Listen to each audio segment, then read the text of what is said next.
Hey, so it's 5:30 a.m. here in downtown Los Angeles, and I'm jet lagged. So let's talk about EA's press conference. Here are the 4 big takeaways from EA Live Play. What's your plan? Stay the hell away from me, okay? One of the things that for me stood out during the conference was when they debuted A Way Out, which is this co-op adventure by the same team and the creators behind Brothers: A Tale of Two Sons, Hazelight Studios. The game's releasing sometime next year, and it looks to be one of the most incredibly innovative things I think I've seen in a while.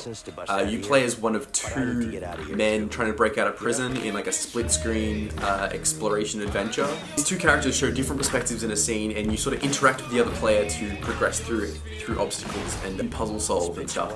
So in one scene they showed how one of them would be talking to a guard, and from their perspective in the left side of the split-screen layout, they would be talking and it would look like a cutscene, and then the other player, they could sneak around in real life gameplay and sneak by the guard because he would be talking to the other player. Another scene involved the 2 of them like locking hands behind each other, climbing up a like air vent, and it just looked incredible. Like visually it looks stunning as well, and narrative wise I'm sure it's going to have a very strong story, and even if it doesn't, I think we'll be looking back in this game for all of the incredible mechanics that they could do, because as the director of the studio director said, they wanted to create a good story without sacrificing gameplay mechanics, and here I think they've collaborated with both.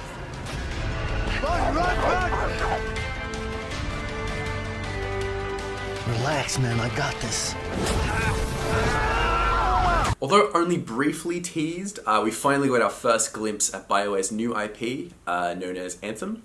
So it was like a 45-second long trailer. It really didn't show much. It just showed like a jungle environment, some like beast-looking gorilla ogre monster things, and people cladded in armor, which I assume is what you play as, given that there was a screenshot uploaded somewhere, or the concept art photo of 4 people in the sky with like jetpacks and stuff.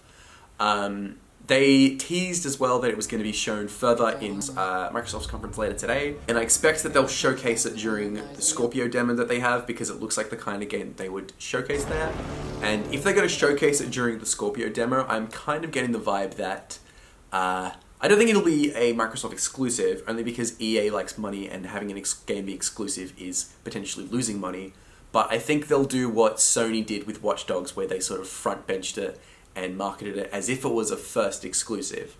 So maybe there'll be DLC or something that's exclusive to Microsoft, or timely exclusive. Or die trying to change them. EA put on little good guy hat and mentioned that all future post-game content for Star Wars Battlefront 2 will be free. Sitting in the crowd, you could actually feel and hear a collective sigh of relief and like little cheer when EA announced this, and it actually took me by surprise, simply because there's sort of this image of EA as being like a little greedy financially, and like, when you think of DLC and stuff, you always think of like EA games as being like a big exploiter and microtransactions. Speaking of which, apparently there still are microtransactions in Battlefront 2, but I believe it might just be cosmetic customization, which to me, I'm totally okay with that, because that doesn't take away from the full experience. But having DLC, it's just a very good thing to have post-game content, and having it for free, it's just encouraging the community to continue to support the game. They also announced, well, John Boyega, who plays Finn in The Force Awakens and the new trilogy, or the 3rd gen trilogy, also came on as like a little video pre-recorded message and mentioned that Finn and Captain Phasma would both join the first new post-game characters, as well as a planet from the new movie coming out next year that was teased at the Star Wars Celebration event in Florida earlier this year.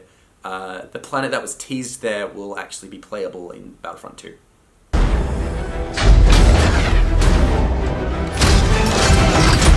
EA showed a lot of Star Wars Battlefront 2. DICE revealed that Couch Co-op is back in the return of the original, as in the Pandemic Studios original, skirmish mode, as well as a single-player mode that they didn't really show much about, space battles, and vehicular combat. Infantry units in multiplayer matches are also class-based now, And the game will include characters and locations from all 3 eras, including Rey, Darth Maul, droids, and clone troopers.